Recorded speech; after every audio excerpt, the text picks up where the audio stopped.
บายดีพบกันยามเช้ามื้อนี้กะจะพามาเที่ยววัดภูหมอกตอนเช้านี้เห็นบ่ตะเวนหาก็ขึ้นมื้อน่าจะตื่นเช้ากว่านี้มื้ออื่น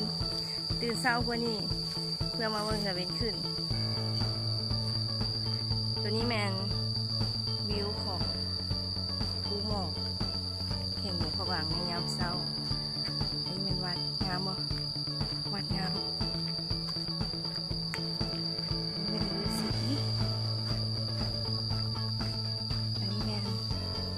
ยักษ์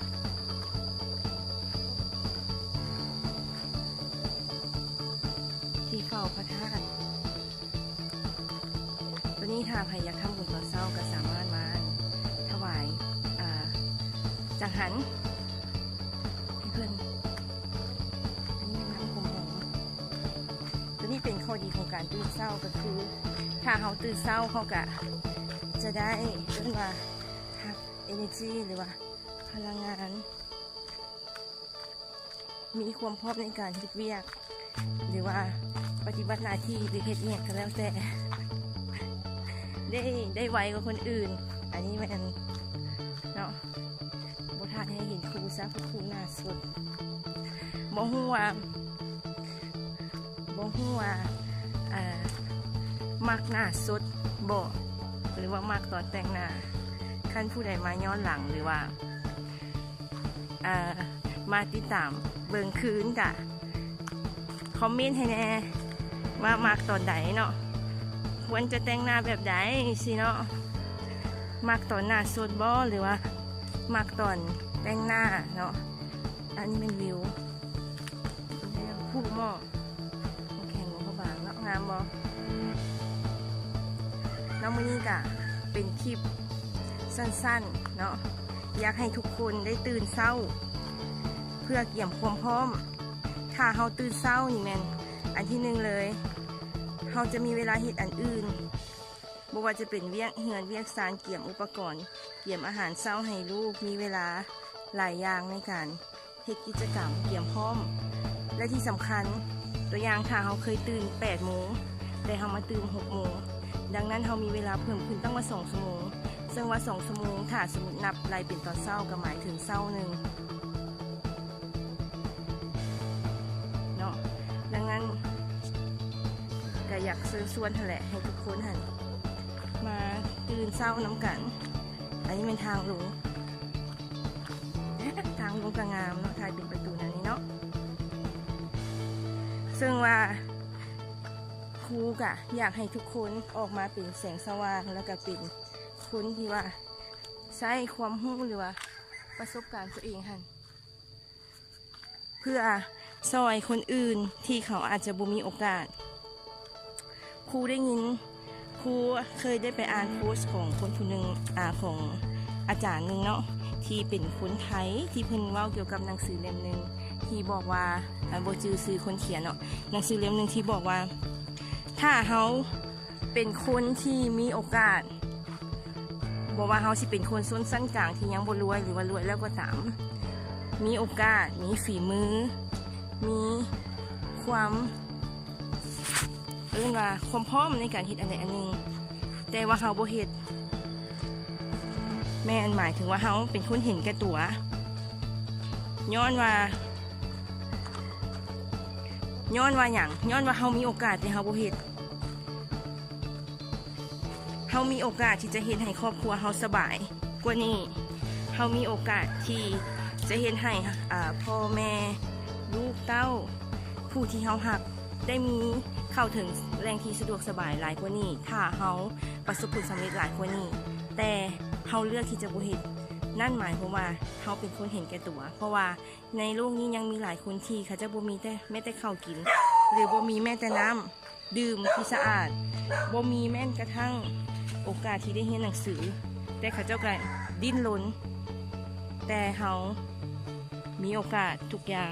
แต่เขาบ่เฮ็ดหยังที่เป็นสิ่งเป็นอันหรือประสบผลสำเร็จดังนั้นสิ่งที่เขาต้องคิดก็คือเขาต้องคิดใหม่ว่าเขาเกิดมาเพื่อหยังแล้วชีวิตต่อไปหลังจากนี้เฮาสิใช้แบบใด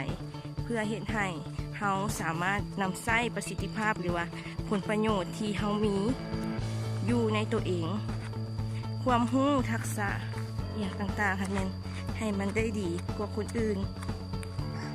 เนาะนี่จึงเป็นที่มาของเพจครูดร.เกตแสงสว่างสองทางสร้างชีวิตก็คืออยากเป็นคนหนึ่งที่ว่ามาให้ข้อคิดให้คำแนะนำและก็ให้ทักษะเทคนิคดีๆเพื่อให้คนอื่นๆได้สามารถเฮ็ดให้ตัวเองก็กลายเป็นแสงสว่างดวงหนึ่งได้คือกันที่จะส่องแสงสว่างให้คนอื่นเรื่อยๆในโลกที่มันมืดมิดมันมืดก็ย้อนว่ามันมีความบ่ฮู้มันมืดก็ย้อนว่ามันบ่มีปัญญาบ่มีผู้มีที่ว่ามีปัญญาหรือว่าผู้ที่มีความรู้มาเฮ็ดให้สิ่งเหล่านี้หั่นมันได้รับการแก้ไขหรือว่าได้รับการว่าเปิดโลกทัศน์ของข้าเจ้าเนาะถ้าเฮาเป็นคนหนึ่งที่มีความรู้ในจุดที่คนอื่นบ่รู้เฮาก็สามารถเป็นแสงสว่างที่เปิดโลกทัศน์ของข้าเจ้าได้ชัดเจนได้ดังนั้นผู้ใดที่